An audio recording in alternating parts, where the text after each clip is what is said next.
வணக்கம் நண்பர்களே, இது உங்கள் தமிழ் பஞ்சாங்கம் 365 சேனல். இன்னைக்கு நம்ம பேச போகிறது சப்தமி திதி பற்றி. இது முழுவதுமாக சூரிய பகவானுக்கு அர்ப்பணிக்கப்பட்ட ஒரு மிக முக்கியமான நாள்.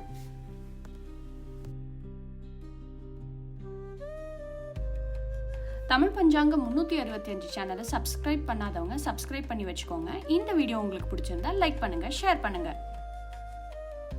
சப்தமி என்றது ஆரோக்கிய திதி.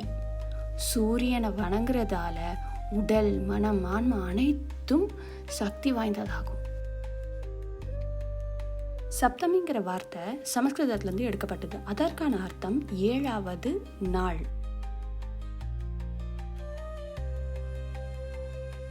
சந்திரன் சூரியனை விட்டு விலக ஆரம்பிச்ச 7வது நாள் தான் சப்தமின்னு சொல்றாங்க. 84 டிகிரிக்கு முன்னேறி இருக்குமா சந்திரன் சூரியனை விட்டு.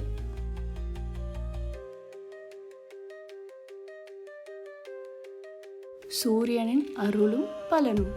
உடல் ஆரோக்கியம் கிடைக்கும், வாழ்க்கையில ஒளி, வெற்றி அதிகரிக்கும், நோய், சோம்பல், மன உறுதி குறைவை நீக்கும்.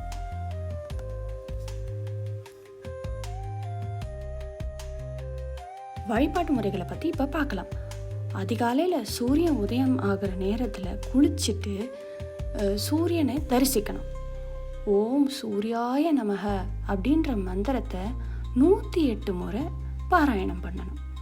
சூரியனுக்கு தண்ணீர் அர்ப்பணித்தல் மிகவும் அவசியம். சிவப்பு மலர், சிவப்பு துணி, சிவப்பு கனி, அதாவது சப்போட்டா இல்லை மாதுளை, இதெல்லாம் நெய்வேத்தியம் பண்ணலாம். ரொம்ப ரொம்ப ரொம்ப நல்லது. சப்தமி திதி, குறிப்பா ரத சப்தமி என்னும் சிறப்பான நாள்ல சூரியனை வணங்குறது மிகப்பெரிய புண்ணியம்.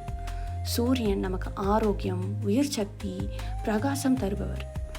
இந்த நாள்ல சூரியனை வணங்கினால் உடல் ஆரோக்கியம் மேம்பட்டு நோய் நீங்கும் என்று நம்பப்படுகிறது.